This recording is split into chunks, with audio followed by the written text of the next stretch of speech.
Shabbat Shalom à tous, que l'Éternel Dieu vous bénisse et vous garde dans le précieux nom de Yeshua, son Fils bien-aimé.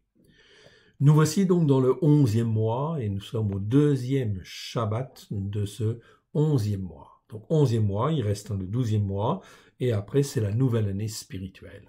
Donc c'est extrêmement important, ces 2 mois, 11e, 12e mois, sont extrêmement importants car ils sont là pour nous préparer à connaître l'Éternel Dieu comme il est, bien évidemment.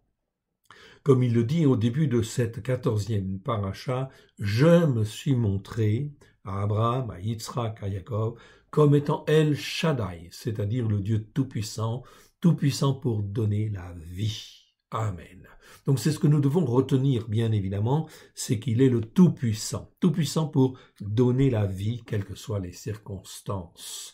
Même si nous étions loin, peu importe, l'Éternel est capable de nous ramener, en fait, dans ses voies et effectivement de nous remplir de la vie de Dieu. Maintenant ici, au travers de Moshe, dans cette paracha, il va se révéler comme étant l'Éternel, c'est-à-dire celui qui était, qui est ou qui sera, ou celui qui est étant tout le temps. Okay? Il est l'Éternel. Donc de même que hier, l'Éternel Dieu se révèle à Moshe comme étant l'Éternel, eh bien celui qui traverse les âges, eh bien aujourd'hui en 2022, c'est exactement pareil. Mais les hommes sur la terre ont oublié que l'Éternel était le même hier, le même aujourd'hui et le même demain. Voilà pourquoi il est extrêmement important de bien comprendre que l'Éternel veut se faire connaître au monde entier comme étant l'Éternel. Alors tout ce qui va se passer en fait au travers de l'Exode, où Dieu va essayer, il va réussir, il va se montrer comme étant l'Éternel, c'est-à-dire le Tout-Puissant, c'est-à-dire celui qui est tout le temps, il va se montrer en fait aux Égyptiens, qui en fait ici, à l'époque, est la première puissance mondiale. Donc aujourd'hui, c'est exactement la même chose. Les hommes font ceci, font cela, ne s'occupent pas en fin de compte de Dieu, mais l'Éternel va se révéler comme étant l'Éternel. Voilà pourquoi il y a des prodiges et des signes extraordinaires qui vont avoir lieu, oui bien sûr. Voilà pourquoi l'année 2022, ou je dirais plutôt l'année spirituelle, qui va commencer en fait ici le 23 mars 2022, eh bien en fin de compte, cette année spirituelle est une année absolument fantastique. Il va se passer toutes sortes en fin de compte de choses, de catastrophes, de ceci, de cela, de malheurs en fait quelque part, qui vont s'abattre sur la terre. Pourquoi ? Pour que en fin de compte les gens puissent se rendre compte, les hommes, les femmes puissent se rendre compte que l'Éternel est l'Éternel. Celui qui était, qui est et qui sera, ou celui qui étant, qui est, celui qui est étant tout le temps. Il est, je suis. C'est donc très important. Donc, ça veut dire que toutes les catastrophes qui viennent, ça ne veut pas dire que nous devons avoir peur, en fin de compte, de cette situation-là. Non, mais l'Éternel est en travail, bien évidemment, et il veut instaurer le règne de son Fils, oui, sur la terre. Voilà pourquoi cela ne va pas se faire dans la douceur, ça va se faire dans des grandes tribulations, en fait, aussi, quelque part. Et en fait, nous sommes toujours là. Tant que nous ne sommes pas enlevés, nous devons servir, en fait, de témoin à l'Éternel et s'accrocher, bien évidemment, à sa parole, pleine de grâce et de vérité au travers de Christ Yeshua, son Fils bien-aimé. Remettons ces quelques instants au Seigneur avant d'aborder plus en détail, en fait, ici, l'introduction, en fait, ici, donc de cette paracha, et nous choisirons effectivement Jérémie chapitre 20, en fait, ici, pour l'introduction à cette paracha Vayera. Père très saint, nous te rendons grâce. Dans le précieux nom de Yeshua, ton Fils bien-aimé, tu es notre Dieu et nous sommes tes enfants. Merci Seigneur parce que tu nous as rachetés au travers de Christ Yeshua, ton Fils bien-aimé, afin de nous affranchir des travaux de l'Égypte, afin de nous affranchir des travaux de ce monde, de nous délivrer pleinement, de nous sauver en fait parfaitement et de faire de nous ton peuple à la gloire de ton Saint-Nom, afin que nous puissions être les témoins de ta vérité, à la gloire de ton Saint-Nom dans les temps qui viennent. Oui, tu veux sauver, tu veux nous sauver, mais tu veux sauver aussi beaucoup d'hommes, beaucoup de femmes qui sont dans la détresse, qui sont mal enseignés. Je te rends grâce dans le précieux nom d'Yeshua. Et tends ta main bienfaisante, que ma langue soit ta langue, que mon esprit soit ton esprit, que mon cœur soit ton cœur. Oui, Seigneur, que la parole qui sort de ma bouche ne soit pas autre que celle qui est la tienne, à la gloire de ton Saint-Nom. Et que cela puisse fortifier les uns et les autres à la gloire de ton Saint-Nom, afin de nous rendre inébranlables, oui, à la gloire de ton Saint-Nom, au travers de Christ, Yeshua ton Fils bien-aimé. Amen. Comme vous le voyez ici, nous sommes en fait le neuvième jour de ce 11e mois, en fait ici, et donc c'est la 14e paracha, Vayera. Je me suis montré, comme je vous disais tout à l'heure, je me suis montré comme étant El Shaddai, c'est-à-dire le Dieu Tout-Puissant, pour donner la vie. Maintenant, je vais me révéler comme étant, en fait, l'Éternel, celui qui était, qui est et qui sera, qui est toujours, en fait, le même. Aujourd'hui, mes frères, mes sœurs, en fait, ici, c'est extrêmement important, car l'Éternel, il est le même, hier, aujourd'hui et demain, et il est l'Éternel, ou certains disent, il est celui qui est étant tout le temps. Ok? Il est toujours le même. Il est je suis en permanence. Voilà pourquoi l'Éternel Dieu veut se faire connaître comme étant je suis, bien évidemment, et il va le faire. Même si les hommes aujourd'hui font ce qu'ils veulent sur la terre et n'écoutent pas Dieu pour, en fin de compte, l'honorer, le Dieu qui a créé le ciel et la terre, peu importe, ils seront obligés de reconnaître que l'Éternel est Dieu. Donc, on avait vu, en fait, effectivement déjà, le mot Ra'a qui parle, en fin de compte, de malheur, jour de malheur. Eh bien oui, c'est bien un jour de malheur qui est annoncé, en fait, là, que nous annonçons, oui, bien sûr, car, en fin de compte, l'Éternel va faire venir tout un certain nombre de malheurs, si je puis dire, de manière à ce que les hommes puissent se poser les bonnes questions. Voilà pourquoi il convient de s'attacher à Dieu et de rester attaché à Dieu. Exode, en fait, aujourd'hui, dans cette paracha, nous étudions Shemot, Exode 6.2 à Exode 9.35, comme vous le voyez, en fait, ici, apparaître à l'écran. En réalité, il s'agit des 7 premières plaies qui tombent sur l'Égypte. Les Haftarot au pluriel, Ésaïe 42.8 à Ésaïe 43.7, etc. Et vous avez en fait la suite. Et vous avez la Brit Halacha, c'est Marc 14, versets 22 à 31, dont on parlera un peu plus dans, en fin de compte, le mardi prophétique. Ok, très bien. Ici, nous avons donc vu cet aspect-là et nous allons maintenant rentrer dans l'introduction même de cette paracha. Et pour cela, nous allons aller dans Jérémie, chapitre 20. Pour faire suite aux autres chapitres, bien évidemment, et parce que cela nous parle. Donc, l'Éternel Dieu, ici, nous parle au travers de ce chapitre de Yirmiyahu, Jérémie 20. De quoi s'agit-il? Eh bien, on va le lire et on va le commenter. Je rappelle que Jérémie est un prophète, un des grands prophètes de l'Éternel, grand aussi parce que, en fait, il a parlé beaucoup. En réalité, il a parlé pendant 42 ans. Pendant plus de 42 ans, il a été là à exhorter, en fait, le peuple d'Israël, le peuple de Juda plus précisément, à revenir sur la Torah, à l'écouter et à la mettre en pratique. Plus de 42 ans. Alors, effectivement, en 42 ans, il a eu, en fin de compte, des moments, entre guillemets, de faiblesse ou de découragement, si je puis dire, parce que Jérémie est un homme, oui, bien sûr, et parce que nous sommes tous des hommes. Donc, même si nous sommes fortement accrochés à la parole, il peut arriver que nous ayons effectivement des moments de faiblesse, mais il faut se ressaisir, oui, bien sûr, et placer sa confiance en l'Éternel Dieu, oui, bien sûr, toujours. C'est donc en fait extrêmement important, mais c'est aussi une méthode, c'est-à-dire chaque fois qu'on tombe ou chaque fois que ça ne va pas, il faut se discipliner en fin de compte pour revenir en fin de compte à la Torah et à l'écoute de la Torah et à la pratique de la Torah. Voilà pourquoi la pratique de la Torah est extrêmement importante, parce qu'elle nous ramène dans les chemins de Dieu, dans les voies de Dieu. Voyons ce qui se passe en fait ici Jérémie est à Jérusalem. Il est né dans un petit village au nord-est de Jérusalem, à Anatoth, mais en fait il est sacrificateur aussi, et effectivement il fait partie en fin de compte des hommes qui servent en fait au temple. Voyons ce qui se passe en fait ici. Pashrour, ou en français Pashur, ok.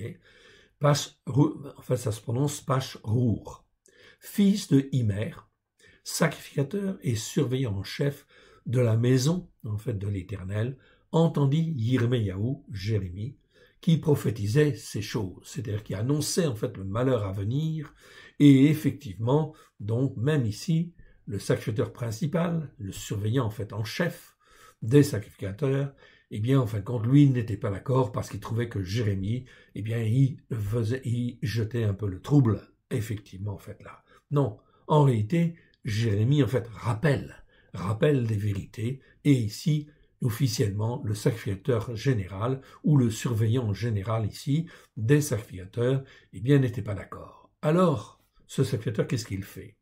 Et Pashrour frappa Yirmeyahu, le prophète, et le mit dans la prison qui était à la porte supérieure de Binyamin, dans la maison de l'Éternel.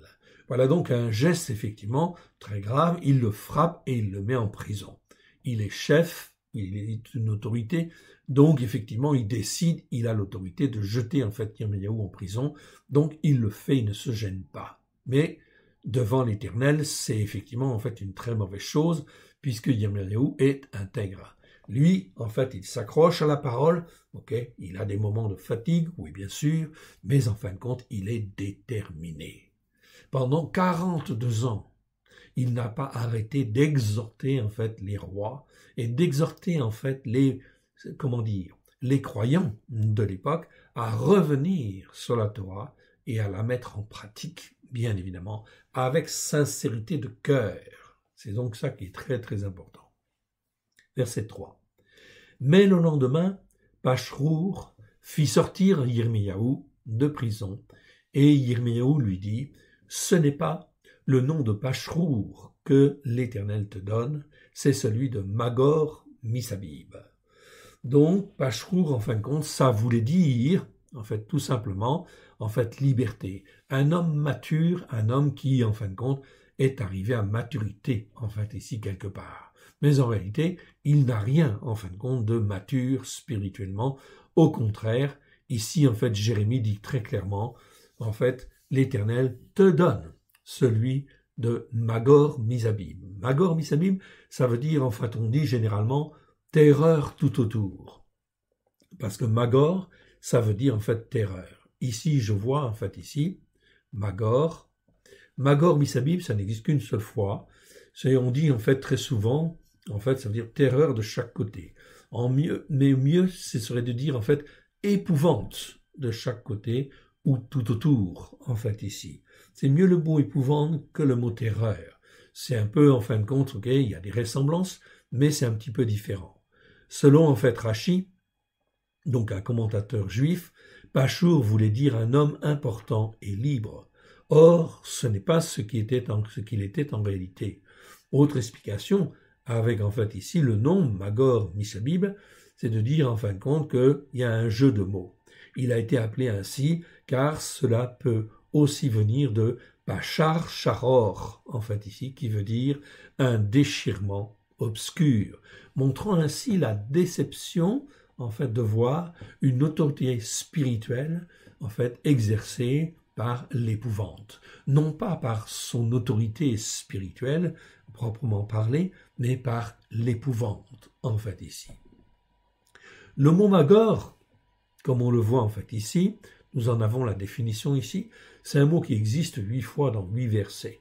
Numéro Strong 04032, très bien. Il est traduit dans la version seconde 7 fois par épouvante et une seule fois par terreur. En réalité, c'est plus en fin de compte épouvante. Alors il faut donner quand même une petite définition entre la terreur et l'épouvante. On ne peut pas vraiment traduire ce mot par, en fait ici, terreur. En fait, traduire par épouvante en français est mieux et bien meilleur que par, en fait, le mot terreur. En effet, une terreur, c'est quoi? Bon, vous avez les niveaux de peur déjà, ok? Puis en fin de compte, Ok, une terreur, c'est quoi? Une terreur, c'est en fait une peur violente qui paralyse, ok, et perdure dans le temps. Donc il y a une notion de durée dans le temps. La terreur, c'est une peur qui dure dans le temps, ok, et qui est violente. On est d'accord, ok, qui peut être, ok, qui perdure dans le temps. Un dictateur, par exemple, impose sa terreur. Il impose une terreur. Pourquoi? Pour maintenir en fait ici les populations dans, en fin de compte, sous son joug, oui bien sûr. Donc une terreur, c'est une pression forte et durable. C'est ça la définition de la terreur.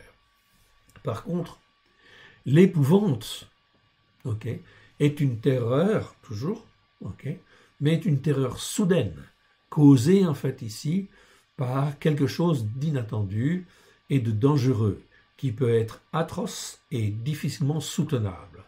Donc l'épouvante, c'est une terreur intense, ok, qui arrive d'une manière inattendue et qui est là fait pour épouvanter, c'est-à-dire faire peur sur le moment, en fait ici, impressionner, etc. Donc par quelque chose qui peut être insoutenable.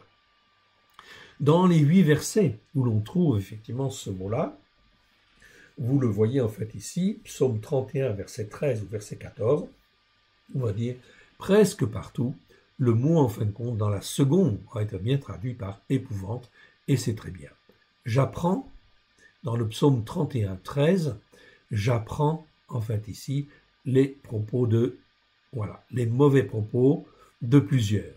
L'épouvante qui règne alentour, c'est bien le mot magor ici, quand ils se concertent contre moi, ils ont comploté de m'ôter la vie. Okay. Donc, on peut voir ici que Jérémie le dit lui-même, en fait ici, okay, il le dit lui-même, j'étais en fait à certains moments dans l'épouvante, parce que tout autour de moi, eh bien effectivement, on ne cherchait qu'à comploter contre moi, et j'étais comme si j'étais le seul à écouter la Torah et à la mettre en pratique. Mon frère, ma sœur, c'est bien vraiment pour montrer l'état d'esprit dans lequel se trouve Jérémie, parce que c'est aussi l'état d'esprit dans lequel nous pouvons nous trouver dans certains contextes ou certains milieux, oui bien sûr. Donc auquel cas, l'expérience de Jérémie nous montre qu'il faut tenir le coup, il faut résister et il faut en fin de compte faire confiance à Dieu, bien évidemment. Ésaïe 31, 9. Son rocher s'enfuira d'épouvante et ses chefs trembleront devant la bannière, dit l'Éternel, qui a son feu dans Sion et sa fournaise dans Jérusalem. Donc le rocher, c'est toujours l'image de ce qui nous soutient en réalité. Notre rocher à nous, c'est Christ en réalité, il est notre rocher. Donc comme il est notre rocher, c'est un rocher qui est stable, puissant, fort. Si je suis assis sur ce rocher, eh bien je n'ai rien, mais rien à craindre.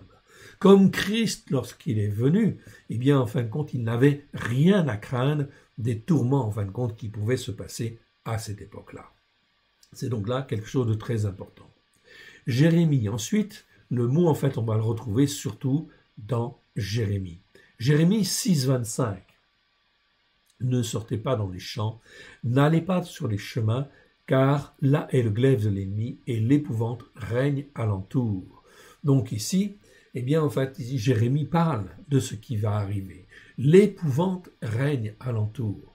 Mon frère, ma sœur, aujourd'hui, nous ne connaissons pas encore vraiment cette situation-là aujourd'hui même, ok? Donc en janvier, en fait, ici, 2022, nous ne sentons pas encore l'épouvante. Oui, il y a de l'inquiétude, il y a des peurs, oui, ok, on sait qu'on va vers l'insécurité, oui, mais l'épouvante, c'est quelque chose que l'on va en fait aussi ressentir. Voilà pourquoi c'est extrêmement important en fait de s'attacher à Dieu et de rester attaché à Dieu. Les temps sont courts, voilà pourquoi la prochaine Pâques dans 2 mois est extrêmement importante. Mon frère, ma sœur, est-ce que tu veux échapper à toutes ces choses qui vont venir? Alors, il convient de s'attacher à Dieu et de rester attaché à Dieu afin de ne pas se laisser entraîner par l'épouvante qui va régner aussi autour. Même en France, nous allons connaître aussi l'épouvante. Même en Europe, nous allons connaître l'épouvante à cause des problèmes sanitaires, à cause des problèmes politiques, à cause des problèmes sociaux. en fait, ici, à cause des problèmes économiques, en fait, aussi, qui vont s'accumuler et qui vont faire que les hommes et les femmes vont se retrouver dans une certaine angoisse. Je ne dis pas une peur, tout simplement, dans toutes sortes de peurs, oui, bien sûr, mais aussi, pour un certain nombre, dans l'angoisse et même dans l'épouvante. Jérémie 24, c'est celui que nous voyons là.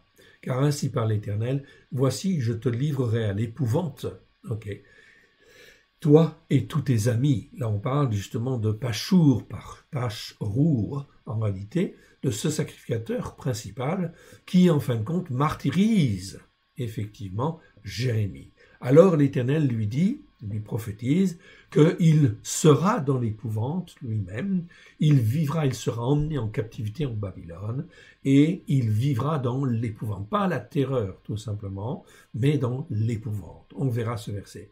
Toi et tous tes amis, ils tomberont par l'épée de leurs ennemis, et tes yeux le verront. Je livrerai aussi tout Juda entre les mains du roi de Babylone, qui les emmènera captifs à Babylone, et les frappera de l'épée. Jérémie répète ceci, il l'a déjà dit X fois, mais il le dit ici en fait au responsable des sacrificateurs, qui est le surveillant général en fait ici des sacrificateurs dans le temple. Tu seras emmené à Babylone avec toutes tes tous tes amis, etc. Et tu mourras en fait là-bas et tu mourras dans l'épouvante. Pourquoi? Parce que tu règnes aujourd'hui, en fait, ici, sur les sacrificateurs, sur, en fait, les Juifs, avec l'épouvante. Alors, tu seras, en fait, ici, traité de la même manière. Voilà pourquoi il convient de faire très attention, en fait, à la manière dont on se comporte, car l'Éternel regarde. On continue, Jérémie 20, 10, donc un petit peu plus loin, on le verra tout à l'heure, car j'apprends les mauvais propos de plusieurs, l'épouvante qui règne alentour. Accusez-le et nous l'accuserons. Tous ceux qui étaient en paix avec moi observent si je chancelle, peut-être se laissera-t-il surprendre, et nous serons maîtres de lui, nous tirerons vengeance sur lui. Voilà l'état d'esprit dans lequel se retrouve Jérémie, compte tenu de la situation.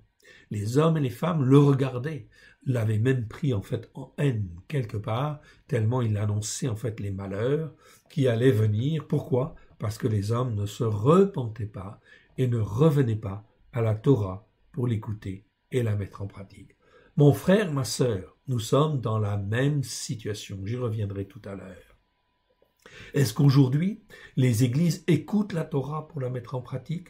Est-ce que les croyants, en fait, ici, écoutent la Torah pour la mettre en pratique? Non, nous sommes dans la même problématique. Alors, faut-il qu'il y ait des malheurs qui viennent pour comprendre? Malheureusement, l'Écriture montre que c'est comme ça qu'il faut faire. Oui, bien sûr. Et l'Éternel, en fait, l'expliquera aussi, surtout dans Ézéchiel, où, en fait, au travers de ces mots que nous verrons, nous ne les avons pas encore vus, eh bien nous verrons que tous ces malheurs qui viennent sont en fait ici quelque part malheureusement nécessaires. Malheureusement en fin de compte nécessaires parce que l'homme n'écoute pas et l'homme ne met pas en pratique. Donc pour rendre obéissants et soumis les hommes, qui ne le veulent pas, eh bien le Seigneur est obligé de faire venir un certain nombre de malheurs. On viendra en fait là-dessus. On approfondira, c'est très important. Jérémie 46, 5. Que vois-tu? Ils ont peur, ils reculent. Les vaillants hommes sont battus, ils fuient sans se retourner. L'épouvante est de toutes parts, dit l'Éternel. Donc Jérémie 49, 29. On prendra leurs tentes et leurs troupeaux. On enlèvera leurs pavillons, tous leurs bagages et leurs chameaux, et l'on jettera de toutes parts contre eux des cris d'épouvante. Donc là, c'est le mot magor, des cris d'épouvante. Donc c'est bien, en fin de compte, le mot magor, ici, on est bien dans des cris, mais c'est des cris d'épouvante. Voilà donc, en fait, ce qui va aussi se passer, bien évidemment. Donc, c'est pas réjouissant, bien évidemment. Voilà pourquoi il convient de se préparer, en fait, à écouter et à mettre en pratique, bien évidemment. L'Égypte, dans la paracha que vous allez étudier, suite à cette introduction, eh bien, dans cette paracha 14, ce sont les 7 première plaie, bien évidemment. Est-ce que, en fin de compte, Pharaon a voulu écouter pour mettre en pratique? Non, pas tout de suite. Oui, bien sûr. Alors l'Éternel Dieu s'est fait connaître comme étant celui qui était, qui est et qui sera, comme celui qui est étant tout le temps, ou qui est je suis en permanence. Lamentation 2, verset 22. Tu as appelé de toutes parts sur moi l'épouvante, comme à un jour de fête. Un jour, au jour de la colère de l'Éternel, il n'y a eu ni réchappé, ni survivant. Ceux que j'avais soignés et élevés, mon ennemi les a consumés. Voilà donc, en fait, ici, c'est très, très important de bien comprendre, en fait, cela. C'est qu'il y a des malheurs qui viennent, oui. Malheureusement, de grands malheurs qui viennent. Ok. Et ces malheurs, en fait, sont là justement dans le but d'interpeller, parce qu'on n'a pas écouté, en fait, le Seigneur pour mettre en pratique. Cela fait 2000 ans que Christ Yeshua est venu pour affranchir le monde, en fait, ici, de la servitude, pour délivrer les hommes et les femmes, pour sauver pleinement et pour faire, en fin de compte, de chaque homme qui croit, quelqu'un qui fait partie du peuple de Dieu, c'est-à-dire qui écoute et qui met en pratique. C'est donc très important. Après 2000 ans d'exercice, bien évidemment, nous constatons aujourd'hui que la situation spirituelle des hommes et des femmes dans le monde est, quelque part, catastrophique. Alors, il va falloir secouer un petit peu tout ça. L'Éternel sait comment il faut faire. Nous sommes avec lui et nous ne sommes pas contre lui. Nous devons être avec lui, m'apprendre à marcher avec l'Éternel. Et si nous ne sommes pas enlevés maintenant, c'est parce que l'Éternel veut nous former, veut nous façonner, afin que nous puissions être ses témoins, bien évidemment. Regardez ce que, en fait, l'Éternel dit à partir du verset 4. « Car ainsi parle l'Éternel, au travers de la bouche de Jérémie. Voici, je te livrerai à l'épouvante, toi et tous tes amis. Ils tomberont par l'épée de leurs ennemis, et tes yeux le verront. Je livrerai aussi tout Yehuda entre les mains du roi de Bavel, c'est-à-dire Babylone, qui les emmènera captifs à Bavel, Babylone, et les frappera de l'épée. Je livrerai toutes les richesses de cette ville, tout le produit de son travail, tout ce qu'elle a de précieux, je livrerai tous les trésors des rois de Yehuda entre les mains de leurs ennemis, qui les pilleront, les enlèveront et les transporteront à Bavel, Babylone. Et toi, Pachrour, et tous ceux qui demeurent dans ta maison, vous irez en captivité. Tu iras à Babylone, Bavel, et là tu mourras. Et là tu seras enterré, toi et tous tes amis, auxquels tu as prophétisé le mensonge. Mon frère, ma sœur, ici nous ne sommes pas dans le mensonge, nous disons en fin de compte la parole de Dieu, qui est la vérité, bien évidemment. Si on n'écoute pas et qu'on ne met pas en pratique, cela entraîne des conséquences. On a vu, en fait, lorsqu'on a vu le mot ra'a, malheur, que si effectivement on n'écoute pas et qu'on ne met pas en pratique, on est sur une mauvaise voie. Et j'avais fait cette correction en disant, non, c'est pas mauvaise voie, c'est la voie du malheur. Si tu n'écoutes pas la Torah pour la mettre en pratique, même au travers de Christ, et surtout si tu es au travers de Christ, tu es sur une voie de malheur. Pas sur une mauvaise voie, sur une voie de malheur, d'une voie qui attire en fait le malheur, qui peut attirer le malheur, dans ta vie et dans ton cœur. C'est pour ça que c'est extrêmement important, parce que Christ, en réalité, il est venu sur la terre et il a dit dans Matthieu chapitre 5, versets 17 à 18, « Je ne suis pas venu pour abolir la Torah et les prophètes, je suis venu pour l'accomplir. » Et le mot accomplir ici veut dire remplir les cœurs qui le veulent avec grâce et vérité, avec cette Torah pleine de grâce et de vérité. Oui, bien sûr. C'est donc extrêmement, extrêmement important de bien comprendre cela. Nous sommes dans une phase, en fait, essentielle où nous devons apprendre qui est, en fait, notre Dieu. Il est l'Éternel, celui qui était, qui est et qui sera. Ou celui qui est étant tout le temps, ou qui est encore je suis en permanence, au travers de Yeshua lui-même. Continuons en fait ici à partir du verset 7. La mission de Jérémie est d'annoncer le jour du malheur, bien évidemment. Okay? Et en fin de compte, il va l'annoncer. Il va l'annoncer pendant plus de 42 ans. Alors évidemment, les gens, en fin de compte, n'arrivaient plus à supporter ou ne voulaient pas supporter, en fait, ici, ces paroles. Voilà pourquoi, en fait, ici, certains complotaient contre lui. Regardez ce qui est dit ici. Tu m'as persuadé, ô Éternel. Donc il était. Tu m'as persuadé, ô Éternel, et je me suis laissé persuader. Tu m'as saisi et tu m'as vaincu. Je suis chaque jour un objet de raillerie. Tout le monde se moque de moi. Voilà donc en fait ici l'attitude en fait de Jérémie. Il est au milieu d'un peuple qui ne veut pas écouter, qui en fait ne met pas en pratique, qui ne met pas en pratique avec son cœur, qui bien sûr fait peut-être même le Shabbat, oui, bien sûr, mais ils ne le font pas sincèrement, ou en fait ils ne le respectent pas comme il convient. Et je suis chaque jour un objet de raillerie. Tout le monde se moque de moi. Verset 8. Car toutes les fois que je parle, il faut que je crie, en fait ici, que je crie à la violence et à la ruine. Et la parole de l'Éternel est pour moi un sujet d'opprobre et de risée chaque jour. Si je dis, je ne ferai plus mention de lui, je ne parlerai plus en son nom, il y a dans mon cœur comme un feu dévorant qui est renfermé dans mes os, je m'efforce de le contenir, je ne le puis. C'est-à-dire que la puissance de l'Esprit Saint à l'intérieur faisait qu'il était poussé en fait à parler. Et c'est très important en fait de bien comprendre cela. Nous-mêmes, nous ne devons pas nous taire et nous devons parler autour de nous afin d'être les témoins que l'Éternel Dieu veut, bien évidemment. Verset 10. Car j'apprends les mauvais propos de beaucoup. Okay? C'est pas plusieurs ici, c'est beaucoup. L'épouvante qui règne alentour. Okay? Donc ici, on voit bien qu'en fait ici, Jérémie vivait dans un contexte relativement difficile, on va dire hostile quelque part. Car j'apprends les mauvais propos de beaucoup, l'épouvante qui règne alentour. Accusez-le et nous l'accuserons. Tous ceux avec qui je vivais en homme de paix observent si je chancelle.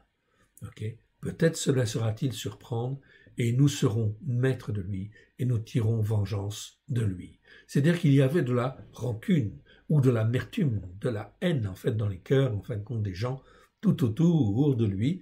Et en fait ici, Jérémie ne vivait pas très bien en fin de compte cette situation. Oui, c'est difficile à supporter pour un homme. Voilà pourquoi aussi il faut s'attacher à Dieu, rester attaché à Dieu, persévérer, c'est très important. Jérémie a été un modèle. Il a eu des moments de faiblesse, oui bien sûr, et il le dit très clairement. Okay? Mais en réalité, il a été fortifié. L'Éternel est toujours venu à son secours. Verset 11. Mais l'Éternel est avec moi, comme un héros puissant. C'est pourquoi mes persécuteurs chancellent et n'auront pas le dessus. Ils seront remplis de confusion pour n'avoir pas réussi. Ce sera une honte éternelle qui ne s'oubliera pas. Vous voyez donc comment Jérémie témoigne malgré tout. Voilà pourquoi. Il convient, et ça c'est une nécessité, en fait, de développer au travers de la prière, au travers de la louange, au travers de la lecture, notre relation spirituelle avec l'Éternel, notre Dieu, avec le Père, avec le Fils et avec l'Esprit Saint. Car les temps vont devenir difficiles, de plus en plus difficiles, et il faut que je place ma confiance en l'Éternel Dieu. Si je ne le fais pas, je vais me laisser entraîner, je risque en fin de compte de sombrer dans tout ce qui va en fait arriver. Verset 11, donc on répète, « Mais l'Éternel est avec moi, comme un héros puissant. C'est pourquoi mes persécuteurs chancellent et n'auront pas le dessus. Ils seront remplis de confusion pour n'avoir pas réussi. Ce sera une honte éternelle qui ne s'oubliera pas. » Au travers de cela, Jérémie est un témoin de la vérité. Voilà pourquoi nous devons, si nous sommes vivants aujourd'hui, nous allons traverser des choses très difficiles, mais nous devons être des témoins de la parole de Dieu. Okay, au travers de Christ Yeshua, à la gloire de l'Éternel. Et ça, c'est extrêmement important. Plus nous serons fermes, en fait, dans cette voie-là, plus, en fait, aussi notre témoignage pourra être fort. évidemment. Ok. Verset 12. L'Éternel des armées éprouve le juste. Il pénètre les reins et les cœurs. Donc l'Éternel des armées éprouve le juste, le met dans l'épreuve, justement pour qu'il soit encore plus fort, en fait ici fortifié. Il pénètre les reins et les cœurs. Je verrai ta vengeance s'exercer sur eux. Ici, je verrai ta vengeance s'exercer sur eux, car c'est à cause de toi que je confie, c'est à toi que je confie ma cause. Je verrai ta vengeance. Le mot vengeance, c'est en fait nekama, en fait en hébreu, pardon. Et vengeance, ça n'a pas tout à fait le même sens qu'en français. C'est en fait ici, c'est celui qui rétribue, c'est celui qui, en fin de compte, ici, comment dire, rend justice, en fait ici, de l'attitude que tu as eue. Je verrai ta vengeance. On pourrait dire, on ne peut pas dire tout à fait ta justice, parce que c'est un retour des choses, un retour de bâton, en fait ici quelque part, et on peut parler en fait de jugement, en fait ici. Je verrai ton jugement, ou je verrai en fin de compte ta justice, ok, et en fait dans le sens en fait où c'est le retour des choses, ok, parce que moi je me suis attaché à la parole de Dieu, j'ai continué à pratiquer, j'ai continué à mettre en pratique, etc., pour servir Dieu, m'attacher à Dieu, rester attaché à Dieu, en dépit des circonstances. Je verrai ta vengeance s'exercer contre eux, car c'est c'est à toi que je confie ma cause. Donc l'Éternel dit, à moi la rétribution, à moi la vengeance, c'est-à-dire à moi la justice en fait aussi quelque part. Donc je rendrai compte, les hommes, les femmes, rendront compte de toute injustice. Verset 13. Chantez à l'Éternel, louez l'Éternel, car il délivre l'âme du malheureux de la main des méchants. C'est donc en fait ici très important de bien comprendre en fait ici, ok, car il délivre l'âme des malheureux de la main des méchants. Alors, il y a d'autres passages dans Jérémie qui parlent bien sûr en fin de compte de ce moment en fin de compte où Jérémie a été dans la détresse. Il le dit très clairement. Si on va dans Jérémie 17, versets 14 à 18, ok, eh bien on va les voir, 14 à 18. Eh bien, 14 à 18, vous voyez en fin de compte ce qui est marqué en fait ici. Pardon. Appel au secours de l'Éternel. Ok. Je ne vais pas lire tous les versets, mais enfin tous les passages. Ici, vous en avez en fait ici quelques-uns. Guéris-moi, ô Éternel. Verset 14 à 18. Guéris-moi, ô Éternel, et je serai guéri. Sauve-moi, et je serai sauvé, car tu es ma gloire. Voici, ils me disent, où est la parole de l'Éternel? Qu'elle s'accomplisse. Tu annonces des malheurs, mais on ne les voit pas, en fait, encore arriver, etc. Même aujourd'hui, nous sommes en 2022, on n'imagine pas, en fait, les catastrophes qui vont venir, mais en fin de compte, Dieu va faire plier le monde, plier les nations, ok, pour se révéler à eux comme étant l'Éternel, celui qui a créé le ciel, celui qui a créé la terre, oui, bien sûr. Aujourd'hui, tout le monde vit dans l'indifférence, ou presque. Alors l'Éternel va agir. Oui, évidemment. Et c'est le temps. Oui, c'est le temps qui arrive. Voilà pourquoi il faut s'accrocher en fait à Dieu. Guéris-moi, ô Éternel, et je serai guéri. Sauve-moi et je serai sauvé, car tu es ma gloire. Voici, ils me disent, où est la parole de l'Éternel? Qu'elle s'accomplisse donc. Et moi, pour t'obéir, je n'ai pas refusé d'être pasteur, d'être berger, en fait ici. Je n'ai pas non plus désiré le jour du malheur. Voilà, je n'ai pas désiré le jour du malheur. Ok, c'est le mot ra'a que l'on a vu en fait la dernière fois. Ok, et en fait donc on a parlé en fait ici dans Jérémie, puisqu'en fait le mot malheur ra'a existe 70 fois dans le livre de Jérémie, 284 fois en tout. Ok, on verra en fait aussi les autres petit à petit, mais ici en fin de compte dans Jérémie c'est très clair. Ça nous parle bien du jour de malheur. Jérémie n'a jamais souhaité le jour du malheur. Tu le sais. Ce qui est sorti de mes lèvres a été découvert devant toi. Ne sois pas pour moi un sujet d'effroi, toi, mon refuge au jour du malheur. Donc ici, en fait, il comprend que l'Éternel Dieu est son refuge au jour du malheur. Mon frère, ma sœur, c'est exactement la même chose pour nous, en fait, ici, dans les mois qui viennent, les années qui viennent ici, eh bien ici, l'Éternel Dieu, ok, le Dieu, en fin de compte, ok, qui, en fait, a envoyé Christ Yeshua El Shaddai, l'Éternel, qui en fin de compte nous a donné Christ, Yeshua HaMashiach, celui qui est appelé le Christ pour nous sauver, en fait ici, de tous ces malheurs, et bien évidemment en fait nous racheter, nous délivrer et effectivement nous sauver pleinement et faire de nous le peuple, un peuple pour Dieu. Donc, toi, mon refuge au jour du malheur, que mes persécuteurs soient confus, que je ne sois point confus, qu'ils tremblent et que je ne tremble pas, moi, fais venir sur eux le jour du malheur, frappe-les d'une double plaie. Donc là, on voit aussi le cœur, en fin de compte, de Jérémie qui agit, et bon, est-ce qu'il a de l'amertume, de la rancune? Il est un peu secoué, il comprend pas, en fait aussi, pourquoi, en fait, le peuple n'écoute pas et ne met pas en pratique, en fait, ici. C'est donc là un travail difficile, oui, bien sûr, à supporter. Effectivement, nous-mêmes, quand nous parlons, en fait, nous ne comprenons pas, puis effectivement, que la chrétienté, par exemple, n'écoute pas la parole, et au lieu de faire le Shabbat, au lieu de faire les fêtes de l'Éternel, on crée un autre système religieux, on crée le dimanche, on crée d'autres fêtes, etc.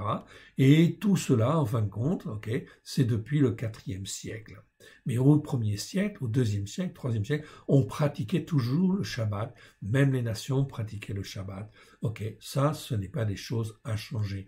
On ne se moque pas de Dieu. Quand Dieu dit quelque chose, il faut écouter, il faut mettre en pratique. Ceci est très important, car en réalité, cela distingue en fait le juste de celui qui ne l'est pas.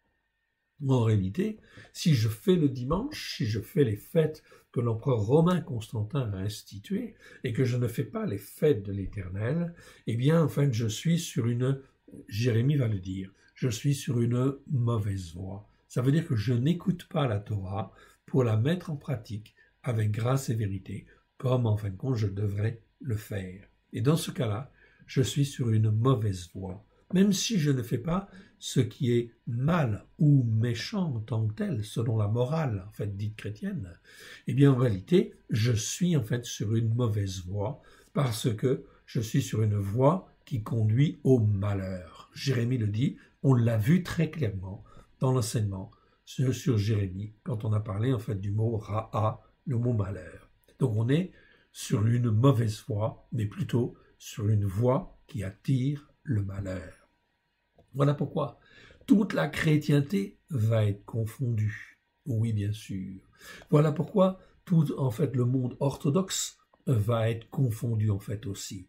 Les hommes ont créé des systèmes religieux qui en fin de compte s'inspirent de la parole de Dieu au départ, mais la déforme. Et en fin de compte, on n'est pas dans l'obéissance, on n'est pas dans la soumission.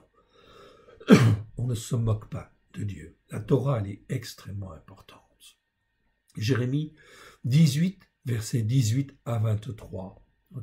Jérémie 18, on va les voir. 18 à 23. 18 à 23.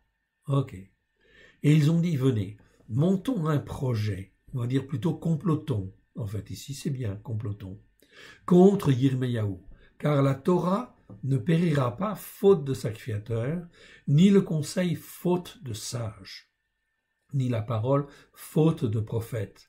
Venez, tuons-le avec la langue, ne prenons pas garde à tous ces discours.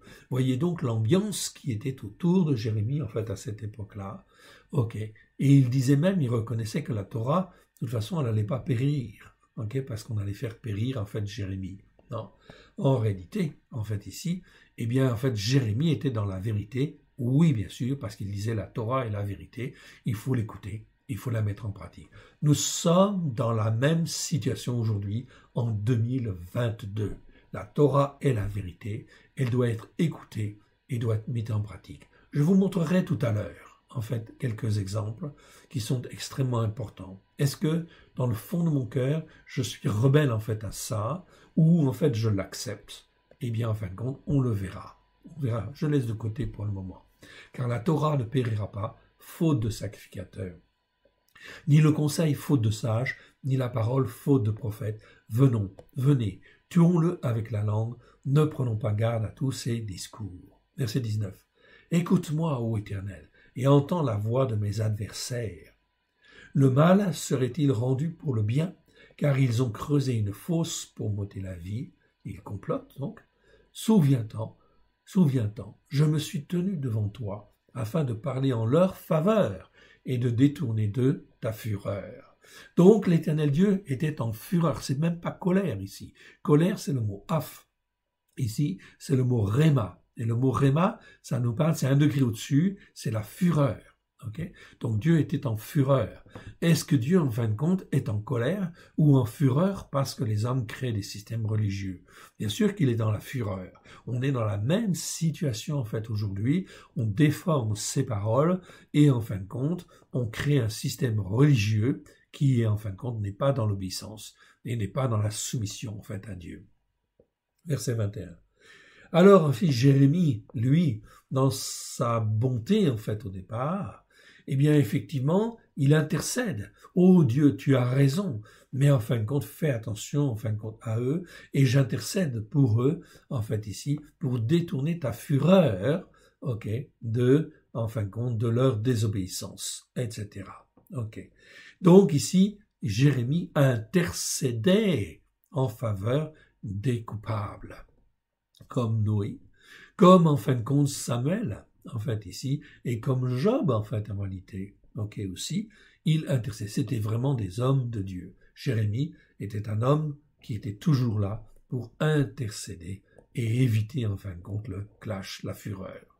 Mais au bout d'un certain temps, 42 ans en fin de compte où il parle, eh bien effectivement la fureur en fin de compte, elle s'exprime, la colère s'exprime, le feu de la colère s'exprime, et en fait la fureur, elle vient. Dieu a jugé hier son propre peuple, alors Dieu ne jugerait-il pas aujourd'hui les nations? Si, bien sûr, et le temps est venu. Nous le voyons déjà au travers du Covid-19, qui est comme une calamité, ou comme plus exactement, comme un malheur qui va de nation en nation. Ça, c'est un signe évident, en fin de compte, que la colère de Dieu, en fin de compte, est déjà là, et elle s'exprime, en fin de compte, déjà. Et donc, il va y avoir des conséquences, bien sûr, à ces malheurs sanitaires qui sont venus, oui, et des conséquences très, très graves. Vous ne pouvez pas vous imaginer, mais ça va être terrible. Sur le plan économique, sur le plan social, sur le plan politique, ça va venir, en fin de compte, se complexifier, à tel point que les gouvernements ne sauront plus à quel saint se vouer, bien évidemment. Verset 21. C'est pourquoi livre leurs enfants à la famine, précipite-les par l'épée, que leurs femmes soient privées d'enfants et deviennent veuves, que les hommes soient enlevés par la peste, que les jeunes gens soient frappés par l'épée dans le combat. Donc là, Jérémie, quelque part, il se lâche un peu, en fait, ici, parce qu'il est aussi fatigué, parce que finalement, en fin de compte, eh bien, l'intercession, il se rend compte que ça ne fait pas, ça n'arrange pas les choses, parce que les hommes persévèrent dans leur désobéissance. Eh bien, alors si la famine doit venir, qu'elle vienne, si l'épée doit venir, qu'elle vienne, etc.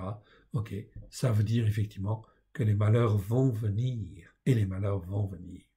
Verset 22, qu'on entende des cris sortir de leur maison, quand soudain tu feras fondre sur eux des bandes armées, car ils ont creusé une fosse pour me prendre, et ils ont tendu des filets sous mes pieds, enfin ici. Et toi, Éternel, tu connais tous leurs complots pour me faire mourir, ne pardonne pas leur iniquité, n'efface pas leur péché de devant toi, qu'ils soient renversés en ta présence, agis contre eux au temps de ta colère. Ok, je ne dis pas qu'il faut réagir comme ça, non, pas du tout, en fait, ici, ok, mais on peut comprendre, en fait, que Jérémie réagisse comme cela, parce qu'il est persécuté pendant 42 ans, en fait, ici. Et il est confronté tous les jours, en fin de compte, à cette problématique de haine, de rancune, de gens qui veulent sa mort. Donc on peut comprendre, en fait, aussi. Mais il faut avoir de la retenue, oui, bien sûr.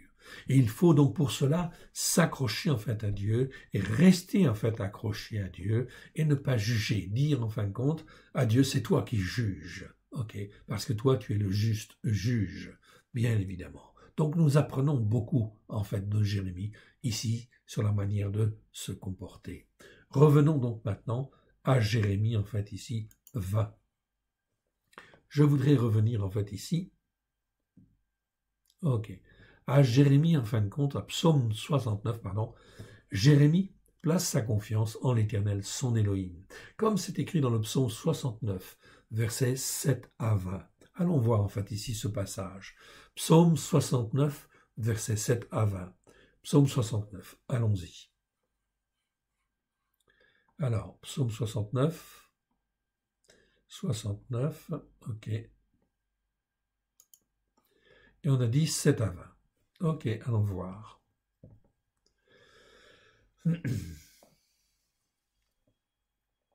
Alors, 7 à 20, en fait ici, que nous dit en fait le psaume. Que ceux qui espèrent en toi ne soient pas confus à cause de moi. Adonai l'Éternel, Adonai éternel. Ici, en fin de compte, c'est une vocalisation un petit peu particulière. C'est vocalisé dans le texte hébreu Yevi. Ok, c'est pas le moment, en fin de compte, de faire des commentaires là-dessus, en fait, maintenant. Adonai l'Éternel des armées. Que ceux qui te cherchent ne soient pas dans la honte à cause de moi, Éternel, Élohim d'Israël. Car c'est pour toi que je porte l'opprobre, que la honte couvre mon visage. J'ai été rendu comme un étranger hostile pour mes frères, un inconnu pour les fils de ma mère. C'est bien la situation aussi de Jérémie. Il était haï de sa propre famille. Car le zèle de ta maison me dévore, et les outrages de ceux qui t'insultent tombent sur moi.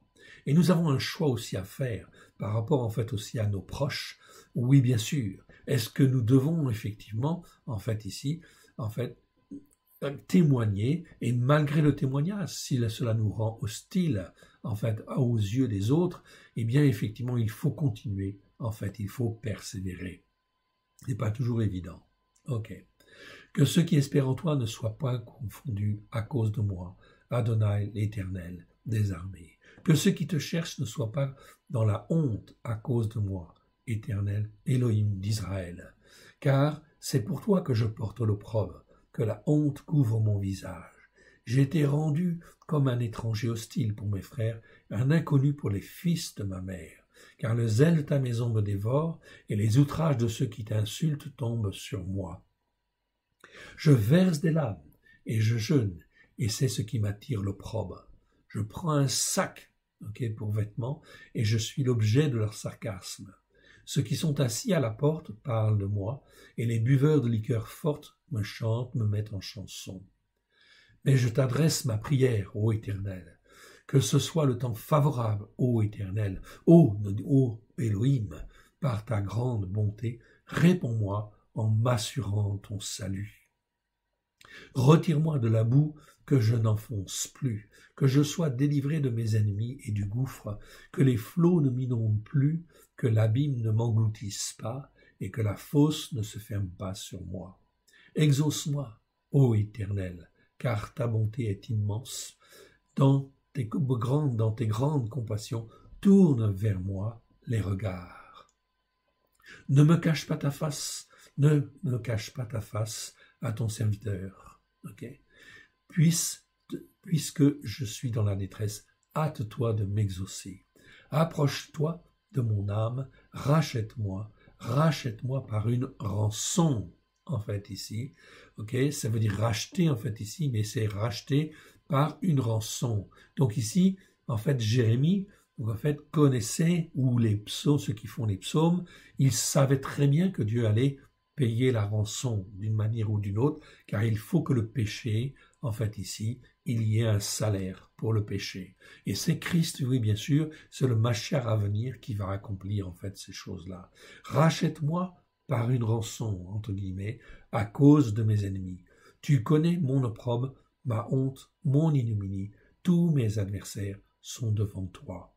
Voilà pourquoi ces hommes avaient l'espérance du Mashiach et du Christ. C'est donc très très important, toutes ces choses, bien évidemment. Je reviens en fin de compte à Jérémie. Jérémie 20, et on va terminer en fait le chapitre ici, parce que je voudrais vous montrer autre chose en fait ensuite. Comme Yov, c'est Job, Jérémie maudit le jour de sa naissance. C'est Job 3. Je ne vais pas aller le lire, vous pouvez aller le lire. Eliaou, Élie, selon la volonté de Haélim, tue les prophètes de Isével, Jézabel. Puis, menacé par, justement, Isével, Jézabel, et découragé, il s'enfuit dans le désert. Mais Yeshua vient le réconforter. 1 Roi 19, versets 4 à 8. Ensuite, Eliaou va recevoir sa nouvelle mission dans 1 Roi 19, versets 9 à 18. Je vous laisse découvrir ces passages. Ici, cela nous montre en fait ici que, en fait, Jérémie, il était en fait dans la détresse et il a même maudit le jour de sa naissance, comme Job l'a fait, qui est un homme en fin de compte aussi extraordinaire devant Dieu. Donc en fait, nous pouvons avoir des faiblesses parce que nous ne sommes que des hommes. Et Dieu, en fin de compte, nous lave, nous purifie au travers du sang de l'agneau, en fait, de toutes nos erreurs, si, en fin de compte, nous faisons quelques erreurs. Ici, que dit Jérémie? Maudit soit le jour où je suis né, que le jour où ma mère m'a enfanté ne soit pas béni. Maudit soit l'homme qui porta cette nouvelle à mon père. Il t'est né un enfant mâle et qui te combla de joie. Maudit soit l'homme. Donc il maudit en fait ici un homme. Est-ce que c'est bien devant Dieu? On ne peut pas dire que ce soit bien, que ce soit le meilleur choix. Est-ce que Yeshua aurait fait ça? Non. Ok. Il t'est né un enfant mâle et il te comblera de joie. Que cet homme soit comme les villes de Yehuda, que l'Éternel a détruites, sans miséricorde, qu'il entende des gémissements le matin et des cris de guerre à midi.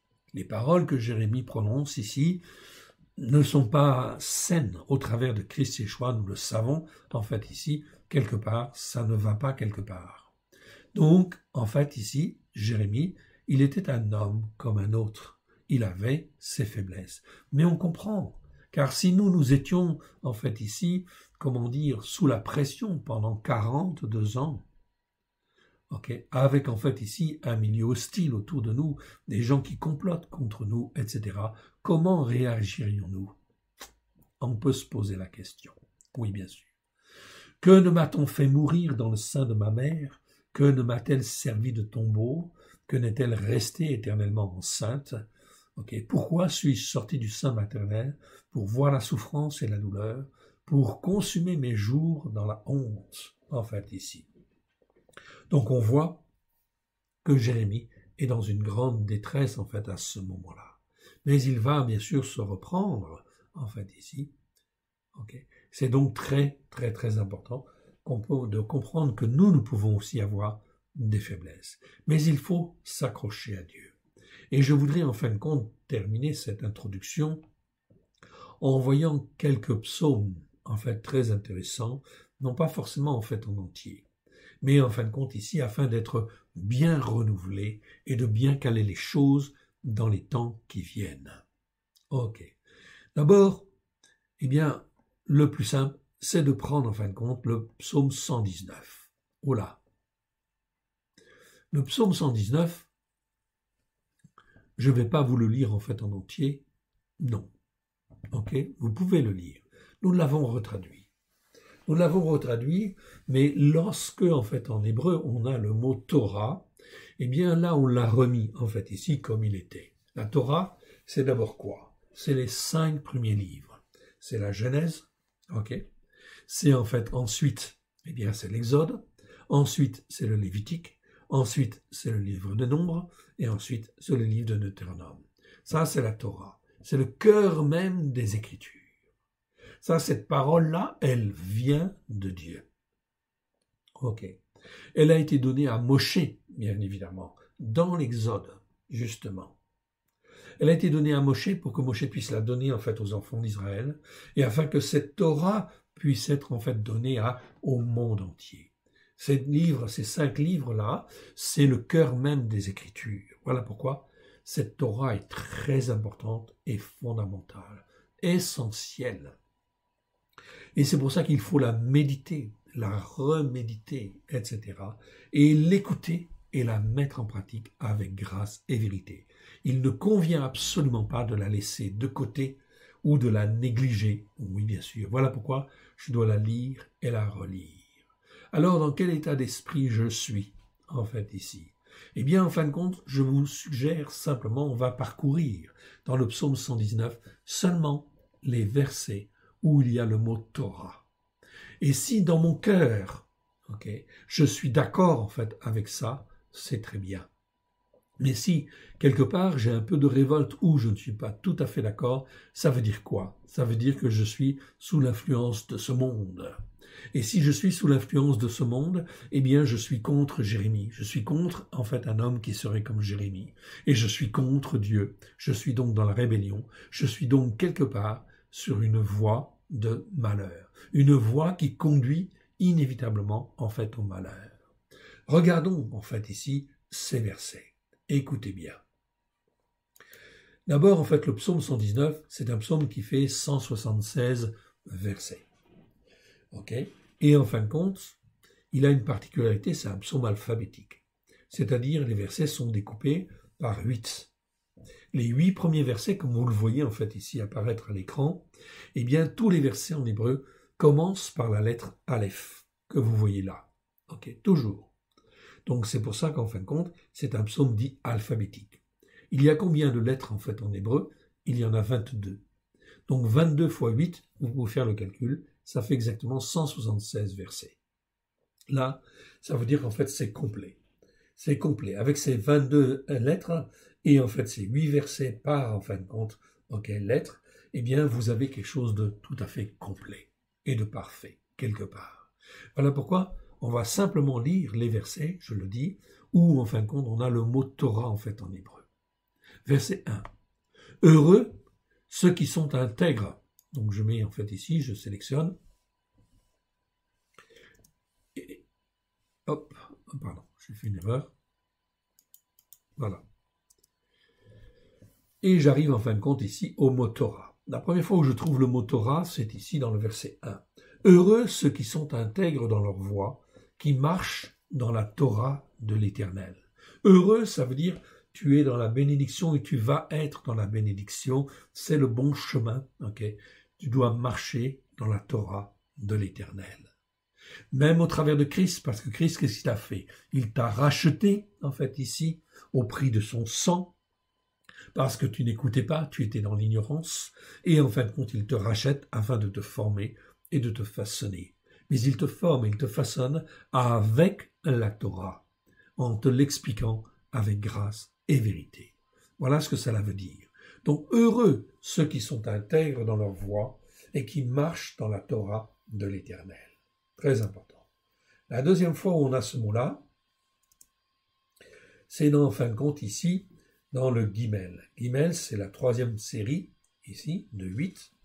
Et verset 18, « Ouvre mes yeux pour que je contemple les merveilles qui viennent de ta Torah. » Donc ici, c'est très important. Les merveilles qui viennent de ta Torah. Si je continue, en fait, ici, donc dans le groupe suivant, je vais trouver « Éloigne de moi la voie du mensonge et accorde-moi la grâce de suivre ta Torah. » Voilà ce que le psalmiste dit en fait ici. « Accorde-moi la grâce de vivre, de suivre ta Torah, de faire le Shabbat, de faire le fête de l'Éternel, de faire tout ce qui est en fait dans la Torah avec grâce et vérité au travers de Christ Yeshua. » On continue. Le passage suivant, en fait, nous dit ici, « Fais-moi comprendre, et je garderai ta Torah, je l'observerai de tout mon cœur. » Verset 33 même, « Enseigne-moi, ô Éternel, la voie de tes lois, et je la retiendrai jusqu'à la fin. Fais-moi comprendre, ou donne-moi l'intelligence, et je garderai ta Torah, je l'observerai de tout mon cœur. » Donc très important, en fait, ici. Suivant, verset 44. « Je garde ta Torah constamment et à perpétuité. » Voilà donc en fait ici un verset très important aussi. « Je garderai ta Torah constamment et à toujours et à perpétuité. Dans le passage suivant, au verset 46, les orgueilleux me chargent de raillerie. Je ne m'écarte point de ta Torah. Je garde ta Torah, j'écoute ta Torah et je continue, je persévère. Pardon. Des orgueilleux me chargent de raillerie. Comme autour de Jérémie, il y avait plein de gens qui étaient en fin de compte ici à railler, à se moquer. Eh bien, c'est exactement la même chose. Je dois être dans le même état d'esprit, effectivement, en restant ferme sur en fait la Torah. Je ne m'écarte point de ta Torah. Je fais le Shabbat, je fais les fêtes de l'Éternel, même si je comprends encore pas bien, ça va me former, ça va me façonner. Verset 53. Une colère ardente me saisit à la vue des méchants qui abandonnent ta Torah. Ici, on voit que le psalmiste il dit que, en fait, ici, une colère ardente me saisit à la vue des méchants. Les méchants, c'est ceux qui n'écoutent pas la Torah pour la mettre en pratique. C'est-à-dire qui déforment en fait l'écriture et qui ne la mettent pas en pratique en réalité et qui abandonnent ta Torah. On continue. La nuit, je me rappelle ton nom, ô Éternel, et je garde ta Torah. C'est donc très important. Le mot Torah dans ce psaume-là, ce psaume 119, eh bien, en fait, vous avez 25 versets. On va les parcourir, on va les regarder. Une colère ardente me saisit à la vue des méchants qui abandonnent ta Torah. Pourquoi? Eh bien, tout simplement parce que tous ceux qui n'écoutent pas la Torah pour la mettre en pratique sont sur une voie de malheur, sur une voie, une mauvaise voie. Pourquoi? Parce qu'ils sont dans la désobéissance, en fait, ici, et l'insoumission. La nuit, verset 55, la nuit je me rappelle ton nom, ô Éternel, et je garde ta Torah, en fait, ici. Ok? Passage suivant. Les pièges des méchants m'environnent, mais je n'oublie point ta Torah. Donc ici, très important, en fait, ici, ok? Ok, les pièges des méchants m'environnent, je n'oublie point ta Torah. Mon frère, ma sœur, bientôt c'est la Pâque. Il faut célébrer cette Pâque et savoir si tu veux faire partie, en fin de compte, des fils et des filles de Dieu, alors il convient, en fin de compte, d'écouter et de mettre en pratique les fêtes de l'Éternel. Et donc la Pâque prochaine, c'est la prochaine fête de l'Éternel, c'est le début de l'année, en fait ici, ok, de l'année spirituelle. Alors écoute, mets en pratique, apprends en fait à faire la Pâque et fais-le en fait ici dans ta maison, et découvre cette Pâque. Même si tu ne le fais pas parfaitement, ce n'est pas grave, mais viens sur la Torah, écoute-la et mets-la en pratique, car il y a de grandes choses en fin de compte, ok, qui en résultent pour toi. De grandes et bonnes choses. Verset 70. Leur cœur, verset 69 même, on va reprendre pour comprendre un peu le contexte. Des orgueilleux imaginent contre moi des mensonges. Moi, je garde de tout mon cœur tes instructions. Leur cœur est insensible comme la graisse, mais moi, je fais mes délices de ta Torah. C'est donc très important ici, je fais mes délices de ta Torah, car derrière, il y a de grandes, grandes bénédictions. Verset 72. Mieux vaut pour moi la Torah de ta bouche que 1000 objets d'or et d'argent. Voyez combien, en fait, la Torah, elle est extrêmement précieuse. Tous les enseignements, en fait, qui sont dans la Genèse, qui sont, en fin de compte, dans l'Exode, qui sont dans le Lévitique, qui sont dans Nombre, qui sont dans Deutéronome, sont là pour nous former, nous façonner, nous rendre inébranlables devant l'Éternel. Mieux vaut pour moi la voix, la Torah de ta bouche, que 1000 objets d'or et d'argent. Le verset suivant, 77. Que tes compassions viennent sur moi pour que je vive, car ta Torah fait mes délices. Mon frère, ma sœur, si aujourd'hui la Torah ne fait pas tes délices, eh bien ça va poser en fait un problème quelque part. Ça veut dire qu'en fin de compte, j'ai été enseigné d'une manière qui n'est pas bonne. Parce qu'en fin de compte, ok, la parole de Dieu dit, en fait, la Torah, ça doit faire nos délices. Et je vous assure que c'est une réalité. La Torah doit faire nos délices. Et si elle ne fait pas nos délices, ça veut dire qu'il y a un problème. On est contre à ce moment-là, enfin, les hommes comme Jérémie, on est contre Dieu et on est contre Christ quelque part. Enfin, tout au moins, le Christ hébreu. Évidemment. Donc, on continue, en fait, ici. Car ta Torah fait mes délices. On continue. On arrive au verset 85. Des orgueilleux creusent des fosses devant moi. Ils n'agissent point selon ta Torah. Oui, parce qu'ils mettent un piège, en fait, devant les autres, et c'est pas, en fin de compte, ce que Dieu veut. Ce que Dieu veut, c'est que même le méchant, il se repente et ils reviennent.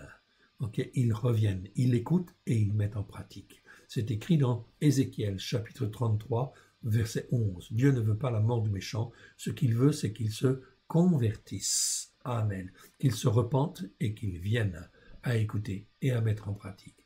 Verset 85. Des orgueilleux creusent des fossés, des fosses devant moi. Ils n'agissent point selon ta Torah. Lamed. Ici dans le psaume 119, verset 92. Si ta Torah n'avait fait mes délices, j'aurais alors péri dans ma misère. Mon frère, ma sœur, ça fait plus de 30 ans que j'ai donné mon cœur et ma vie à Yeshua. Au début, je n'y connaissais rien, bien évidemment. J'ai donné mon cœur dans une église évangélique, au Point du Jour à Paris, tout simplement. Okay, à l'époque, il y avait effectivement l'esprit. Et effectivement, en fait, c'était une église où le vent de l'esprit, le souffle de l'esprit était là, présent. Et j'ai été touché. J'ai été touché et ça m'a permis de découvrir, en fait, la parole de Dieu. Oui, la Torah vivante, oui, bien sûr. Mais je me suis vite aperçu que dans les établissements, on n'enseignait pas, justement, la parole de Dieu comme, en fin de compte, elle est dite et elle est expliquée. Voilà pourquoi ça m'a permis de creuser et, en fin de compte, le Seigneur m'a guidé, formé, façonné. Et aujourd'hui, je peux vous dire que c'est une réalité. Si ta Torah n'avait fait mes délices, j'aurais alors péri dans ma misère. Oui, ok, la Torah elle a fait mes délices. C'est pour ça qu'en fait, nous avons fait tous les enseignements sur les parachutes et que vous avez tout cela à votre disposition sur la chaîne YouTube, ok, ou sur le site www.alécoledeyeshua.com. Si ta Torah n'avait fait mes délices, j'aurais alors péri dans ma misère. Elle n'a pas réjoui mon cœur, elle a fait mes délices, comme en fin de compte des mets succulents, en fait ici, au niveau spirituel. Si ta Torah n'avait fait mes délices, j'aurais alors péri dans ma misère. Et cela m'a fortifié. Cela m'a, en fin de compte, comment dire, rendu plus mature, plus fort, plus inébranlable. Et je sais, en fait, ici, qu'on va rentrer dans une période extrêmement difficile, où si bien tu es bien ancré sur la Torah, les prophètes et les psaumes, tu vas pouvoir résister, parce que l'Éternel est là. Et il t'aura donné des racines. Et un arbre qui a des racines, eh bien c'est un arbre en fin de compte qui tient debout lors de la tempête. Et la tempête en fait va venir.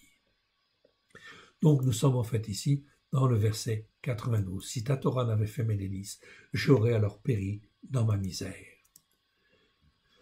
Le passage suivant, en fait, combien j'aime ta Torah, elle est tout le jour l'objet de ma méditation. Oui, bien sûr, la Torah, en fait, elle se médite.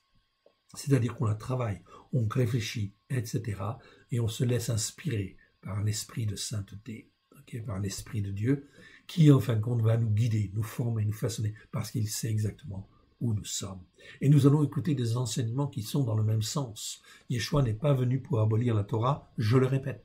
Matthieu chapitre 5, verset 17-18, Yeshua dit « Je ne suis pas venu pour abolir la Torah et les prophètes, je suis venu pour l'accomplir. » Et accomplir, ça veut dire remplir les cœurs qui le veulent de grâce et de vérité par rapport à la Torah. Yeshua n'a jamais aboli la Torah et les prophètes. Verset 109. Mon âme est continuellement exposée et je n'oublie point ta Torah. Voilà donc en fait une manière inébranlable, okay, dans les temps qui viennent. Voilà pourquoi l'année spirituelle qui commence au mois de mars est une année spirituelle extrêmement importante. Dans quel état d'esprit je vais l'aborder? Okay. Comment je vais célébrer la Pâque de l'Éternel? Est-ce que c'est bien sur la Torah, les prophètes et les psaumes à la lumière de Yeshua? Mon âme est continuellement exposée, je n'oublie point ta Torah. Okay. Vous pouvez lire tout le psaume 119, là j'ai pas le temps de le lire, okay, mais cette traduction que vous avez là sous les yeux, elle est disponible. Nous l'avons sur le site, notre site www.alécoledeyeshua.com. Vous l'avez en version simplement française ou en version phonétique et en fait en hébreu, okay, elle est disponible. Je vous encourage en fin de compte à la prendre, oui bien sûr, ok. Elle est donc très très très importante. Ok, on continue. Attendez, je reviens en fait là, pour pas en manquer un. Voilà, et je recherche en fait automatiquement, en fait ici, voilà. Ok, Ok. Dans le passage suivant, le groupe suivant, verset 113. Je hais les hommes au cœur partagé et j'aime ta Torah. Ok. Donc là, c'est le mot Torah, c'est le mot hébreu, Torah. Ok. Ok. Donc on le retrouve en fin de compte très très bien. Ok. Toujours le mot Torah. Ok. Dans le groupe en fait des 8 versets suivants, eh bien en fin de compte au verset 126, il est dit « Il est temps que l'Éternel agisse, il transgresse ta Torah. » Oui, tout le monde transgresse la Torah, même les chrétiens en fin de compte ici, malheureusement qui au travers de Christ, tout est accompli pour qu'ils puissent recevoir la Torah pleine de grâce et de vérité, ils la refusent à cause des faux enseignements qui sont donnés depuis des siècles. Voilà pourquoi l'Éternel est en colère. Voilà pourquoi l'Éternel rentre dans sa fureur, en fait, aussi, quelque part. Parce que ça fait 2000 ans. Cela se comprend. On ne se moque pas de Dieu. Ok. On continue dans le passage suivant, en fait, ici, verset 136. Mes yeux répandent des torrents d'eau parce qu'on n'observe point ta Torah. Pourtant, elle a été donnée depuis des siècles et des siècles. Et au travers de Christ, elle nous est révélée. Nous savons en fin de compte que les Juifs messianiques au 1er siècle, ils écoutaient la Torah pour la mettre en pratique. Bien évidemment, les gens des nations qui se convertissaient au 1er siècle, 2e siècle, 3e siècle, eh bien en fin de compte, ils écoutaient la Torah pour la mettre en pratique. Ce n'est qu'à partir du 4e siècle, avec l'empereur romain Constantin, beaucoup le savent, mais c'est important de le répéter pour ceux qui n'ont pas encore entendu. C'est avec l'empereur romain Constantin, en 325 de l'ère chrétienne, qui institue l'Église catholique. Oui, c'est un empereur qui institue l'Église catholique et qui a en fait rejeté les racines juives de la foi, qui a institué le dimanche, qui a institué les fêtes dites chrétiennes, qui n'ont rien à voir avec les fêtes de la Torah. Oui, bien sûr. Donc on a mis de côté ce qui était dans la Torah, pour en fin de compte dire qu'il y a un Nouveau Testament et le Nouveau Testament remplace l'Ancien Testament. Quelque part, en résumé, on a dit ça. Le Nouveau Testament ne remplace pas l'Ancien Testament. Le Nouveau Testament vient compléter, parfaire, en fait ici, ce qu'il y a dans la première alliance. C'est pour ça qu'il vaut mieux parler d'alliance, en fait ici. C'est donc très important. Et ça se ressent dans les traductions, oui, bien évidemment. Ok ? Dans les traductions. Voilà pourquoi nous avons en fin de compte retraduit le Nouveau Testament dans un livre qui s'appelle La Torah accomplie. Et là, effectivement, le sens des mots change et des versets changent. Vous allez le voir aussi tout à l'heure. Dans le groupe des 8 versets suivants, eh bien, nous trouvons en fait le mot Torah, en fait ici. Psaume 142. Ah oui, je reviens en fait sur le 136. Mes yeux répandent des torrents d'eau parce qu'on n'observe point ta Torah. Mon frère, ma sœur, tous les malheurs qui vont venir, c'est la conséquence de la désobéissance à la Torah.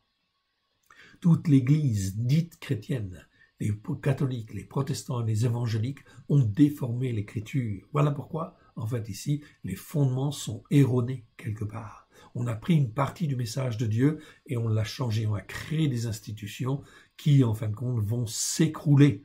Oui, bien sûr. Vont s'écrouler, pourquoi? Parce que ce n'est pas construit par Dieu, parce que Dieu ne l'a pas voulu, en fait, ici. Dieu a donné une Torah pour les Juifs et les non-Juifs. Une même Torah. Il n'a pas donné 2 Torahs, il a donné une seule Torah. C'est le cœur même des Écritures. Les 5 premiers livres, c'est le cœur même de toutes les Écritures. Ça commence à la Genèse et ça se termine à l'Apocalypse, on est bien d'accord, mais tout est basé sur la Torah, sur les 5 premiers livres. Le verset suivant, 142. La justice que l'on obtient par la foi est une justice éternelle. Ta Torah est la vérité. Toratra emet. Je le cite souvent ce verset. 119, verset 142. Toratra emet. Mon frère, ma sœur, si la Torah est la vérité, alors pourquoi on ne l'écoute pas? Pourquoi on ne la met pas en pratique? Ok? Ça, c'est très important. Toratra emet en hébreu. Ok? Toratra emet, ta Torah est la vérité. Est-ce que je suis d'accord pour dire ça du fond de mon cœur? Si je dis en fin de compte, ta Torah est la vérité, ça veut dire qu'il faut que je l'écoute et que je la mette en pratique avec grâce et vérité. Oui, bien sûr. Continuons. Ensuite, verset 150. Ils s'approchent, ceux qui poursuivent le crime. Ils s'éloignent de ta Torah. Oui, bien sûr. La Torah, c'est un critère. Okay? Dieu a donné la Torah. Okay? Christ, en fait, il est la Torah incarnée, pleine de grâce et de vérité. Et l'esprit de sainteté prend en fin de compte de la parole de Dieu, le met dans nos cœurs et nous en fait découvrir la largeur, la longueur, la hauteur et la profondeur, c'est-à-dire toutes les dimensions que nous avons à comprendre. Voilà pourquoi cette Torah, elle est très importante, parce que c'est la parole de Dieu au départ. Verset 153. Vois ma misère et délivre-moi, car je n'oublie point ta Torah. Okay? Je n'oublie point ta Torah. C'est donc très important ce psaume 119, bien évidemment. Ok, on continue en fait ici, en phonétique, et on arrive en fait aux deux dernières lettres de l'alphabet, le shin en fait ici, au verset 163. J'ai en abomination le mensonge, j'aime ta Torah. Il y a une opposition, la Torah c'est la vérité, ok, tout le reste ce n'est que mensonge. J'ai en abomination le mensonge. Okay.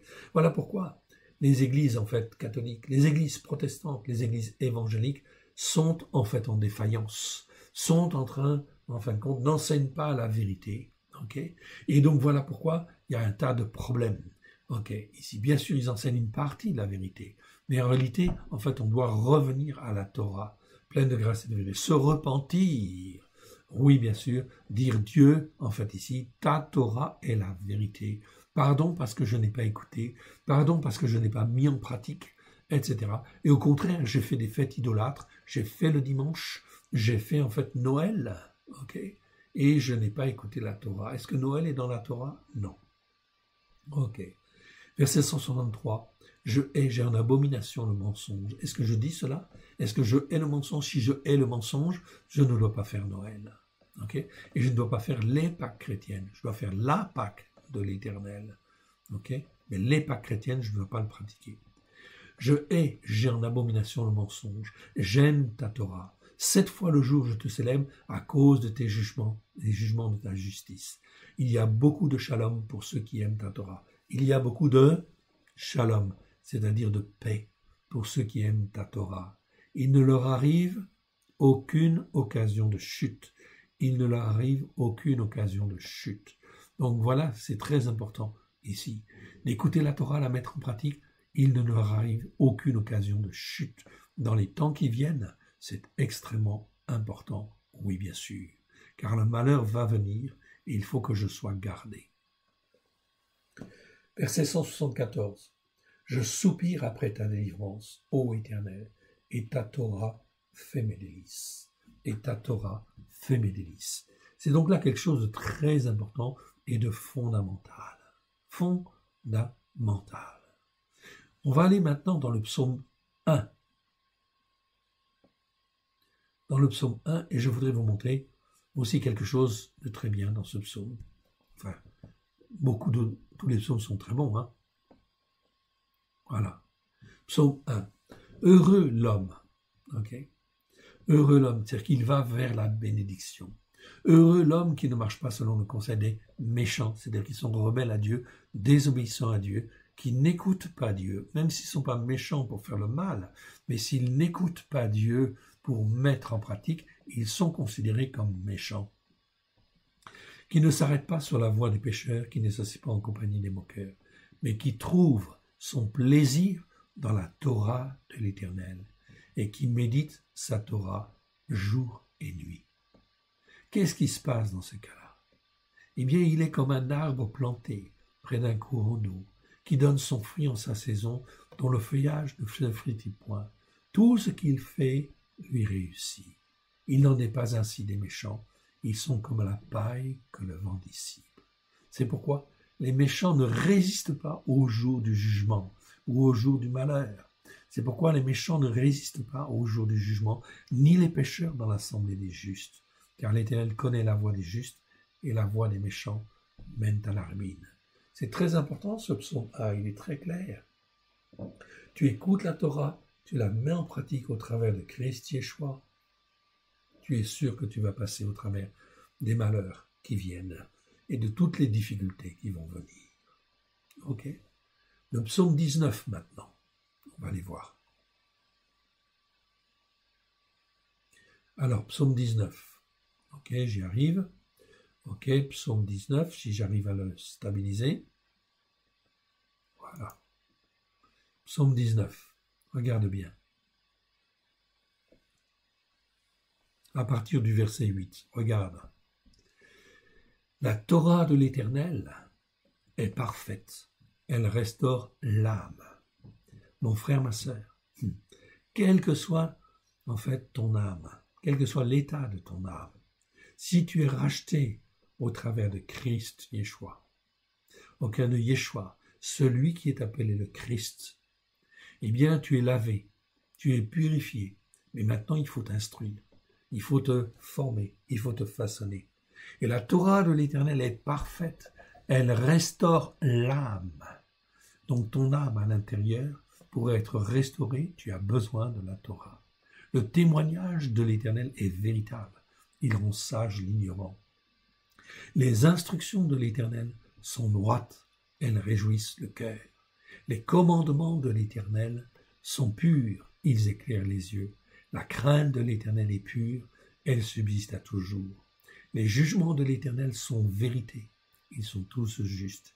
Ils sont plus précieux que l'or, que beaucoup d'or fin. Ils sont plus doux que le miel, que celui qui coule des rayons. Ton serviteur aussi en reçoit instruction. Pour qui les observe, la récompense est grande. Pour qui les observe, la récompense est grande. Qui connaît ces égarements? Ok. Pardonne-moi ce que j'ignore. Préserve aussi ton serviteur des fautes liées à l'orgueil, qu'elles ne dominent point sur moi. Alors je serai intègre, innocent de beaucoup de transgressions. Reçois favorablement les paroles exprimées de ma bouche et les sentiments de mon cœur. Ô Éternel, mon rocher, mon Rédempteur, mon frère, ma sœur, ça parle de soi-même. La Torah de l'Éternel est parfaite, elle restaure l'âme. Si tu n'écoutes pas la Torah pour la mettre en pratique, ok, comment veux-tu que ton âme soit restaurée comme Dieu le veut? C'est impossible. Là, on était en fin de compte dans la Torah, les prophètes et les psaumes. Mais il en est exactement pareil dans ce que les nations appellent le Nouveau Testament. Je vous donne un exemple. Ok.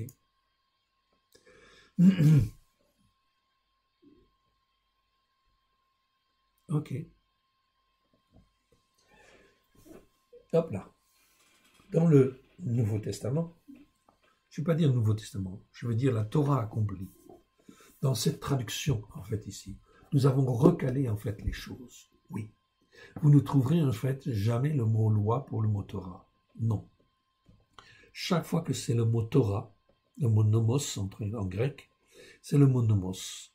Eh bien, le mot nomos, en fin de compte, eh bien, nous avons recalé, en fait, ici, tous les versets où se trouve, en fin de compte, le mot Torah. Oui.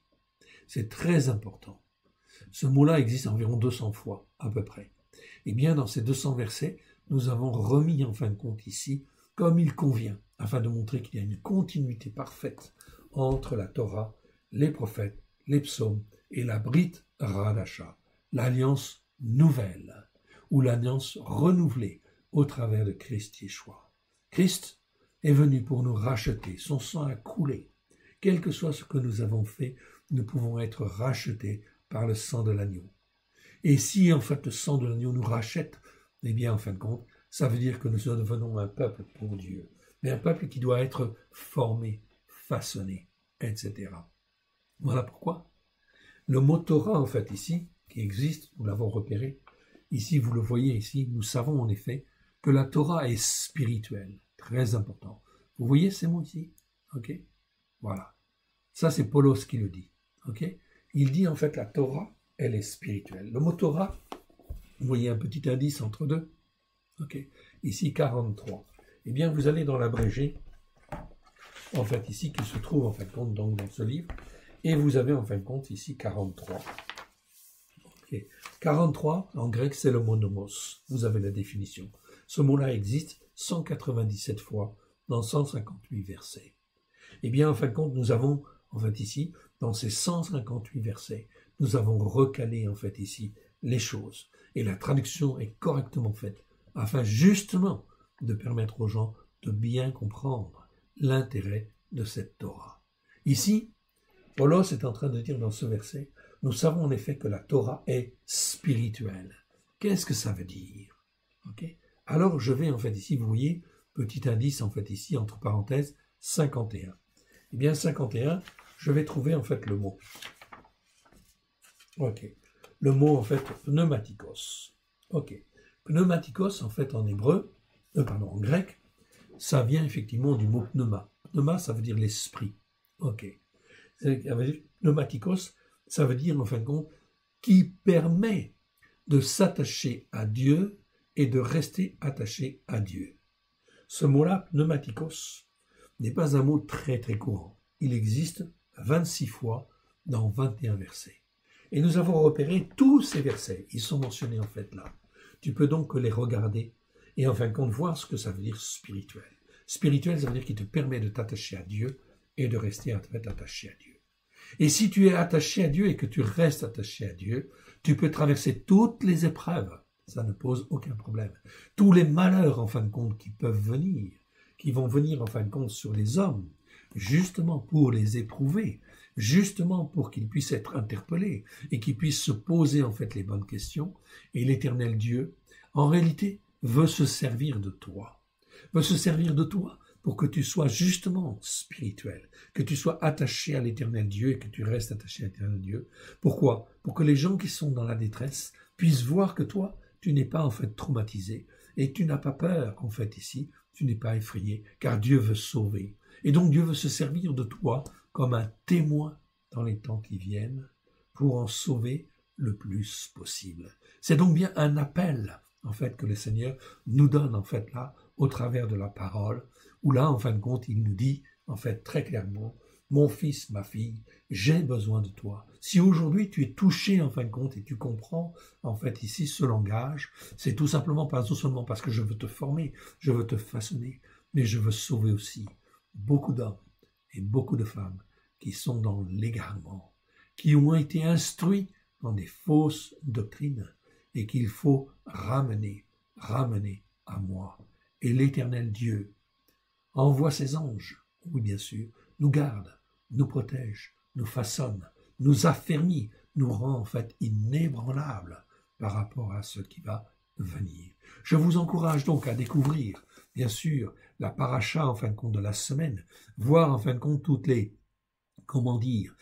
les plaies qui vont venir sur l'Égypte, mais des plaies qui vont venir aussi sur nous, en fait, ici, en Occident. Oui, bien sûr, mais partout dans le monde aussi, mais plus particulièrement dans l'Occident parce que nous sommes là, et en fait plus particulièrement en France aussi, parce que la France avait un rôle particulier. C'était la nation, parmi toutes les nations, que l'Éternel Dieu a choisi pour servir de témoignage dans le monde entier. Je vous rappelle qu'en hébreu, le mot France, c'est le mot tsarfat. Tsarfat, c'est le creuset, en fait, où l'on forme des bijoux, où on forme les idées. Voilà pourquoi la France a un rôle spirituel tout à fait particulier à jouer parmi les nations, en soutenant, en fait, Israël, en marchant avec l'Israël spirituel de Dieu.